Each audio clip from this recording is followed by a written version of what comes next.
Reflections on the Good News of Jesus Christ for the 12th Sunday of Ordinary Time from the Gospel of Mark. On that day, as evening drew on, Jesus said to his disciples, "Let us cross to the other side of the sea." Leaving the crowd, they took Jesus with them in the boat, and other boats were with him. A violent squall came up, and waves were breaking over the boat so that it was already filling up. Jesus was in the stern, asleep on a cushion. They woke him and said to him, "Teacher, do you not care that we are perishing?" He woke up, rebuked the wind, and said to the sea, "Quiet, be still." The wind ceased, and there was great calm. Then Jesus asked them, "Why are you terrified? Do you not have faith?" They were filled with great awe and said to one another, "Who is this whom even wind and sea obey?" The Gospel of the Lord.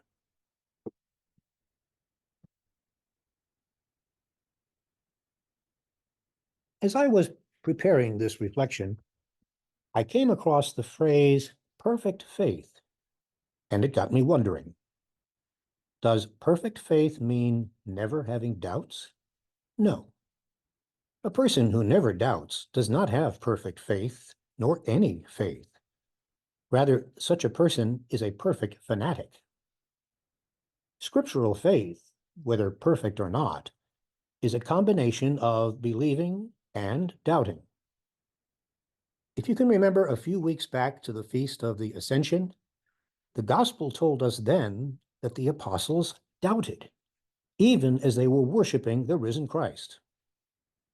And today's Gospel is further evidence of this mixture. The apostles believed in Jesus until the storm came, and then they were not so sure. But notice, Jesus challenged them on their lack of faith, yes, but he didn't throw them overboard because of their lack of faith. When I was a boy memorizing the catechism, which is what passed as learning religion in those days, the goal seemed to be mastering what was called the deposit of faith, then protecting it through life as though it were some delicate object, and eventually passing it on, unchanged and unchangeable, to the next generation. Faith in the 50s meant intellectual assent to the official teachings of the Roman Catholic Church. If I believed what the Church held as essential doctrine, I was a person of faith. The cheery mantra, "Keep the faith," meant simply to hold fast to the dogmas, doctrines, and disciplines of the Catholic Church. Back then, we never gave it a second thought. Fortunately, thanks to the Holy Spirit and the Second Vatican Council, we have left that notion behind. Yes, it was an approach that answered many questions, but rarely the questions that we were asking. Questions about the meaning of life and the meaning of our lives. And as the years passed, and life grew both more interesting and more challenging, that deposit of faith became more like an antique in a room into which we occasionally ventured, but in which we rarely lived. Yes, we counted ourselves as people of faith, a few minutes here, an hour there, but most of life was lived elsewhere. But that's not good enough, certainly not for Jesus, nor should it be for us as followers of Jesus. Faith is not a series of questions and answers, nor of dogmas and doctrines with little relevance to everyday life as most of us live it. Rather, faith begins from even a dim awareness that we are loved, totally and unconditionally, by a God whom we might think should know better, but apparently does not. And that love is not confined to some areas or some hours of our lives, but embraces all areas and every moment of our lives. something like the love that matures between people who are profoundly, passionately committed to each other. Do such people ever doubt each other? Yes, especially in moments of human weakness or sinfulness. But just as our own bodies teach us, we can grow stronger in the very places that were broken. And the same is true of both faith and love. In fact, one might wonder whether there is any other way to grow stronger in those critical areas of life. To describe faith, then, as intellectual assent to dogmas and doctrines is woefully inadequate. It makes faith an act of the mind, trying to make sense of things, which is clearly not the scriptural understanding of faith. Rather, faith is an act of trust, and trust is born in the heart, not in the head, which is why it is possible to have trust in someone, even in God, when it makes little sense to do so. If we believe the scriptures, God frequently does not make sense, because God speaks primarily to the heart, not the head. And Jesus was making no sense in this story either. Everyone in the ancient world knew that it was only God who can control the wind and the sea and the other elements. People were in awe before the power of the sea. Didn't everyone know that if a storm came up and you got thrown overboard, that you would be pulled down into the depths of the water, never to be seen alive again? Even worse, that you might become a plaything or a meal for one of the various sea monsters that everyone knew God had placed in the sea. Even fishing in the Sea of Galilee was a high-risk business, especially at night, when some of the best fishing could be had. It was notorious for great storms blowing up at night. And that's what the disciples were experiencing in today's gospel. Large waves were breaking over the boat and filling it with water. Naturally, the disciples were very afraid and thought their boat was going to sink.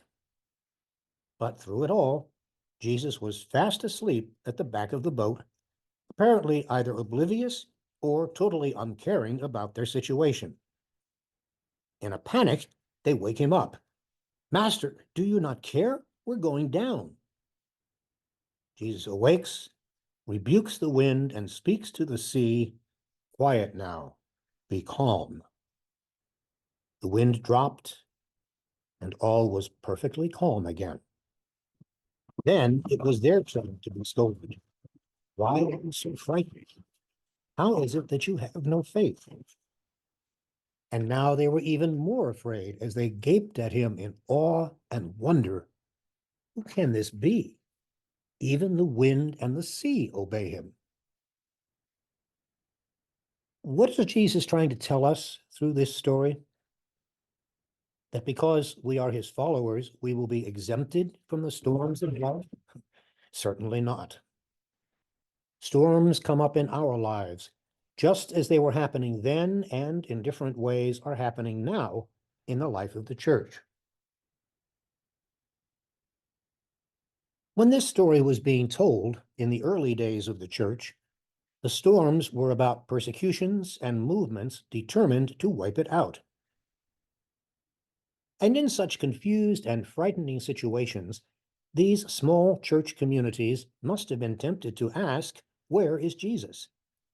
He seemed to be so far away. He seemed to be asleep. He did not seem to care what was happening to them." Nevertheless, their communities continued to exist. In their prayer, they realized that Jesus was still with them. And then they began to experience an inner peace.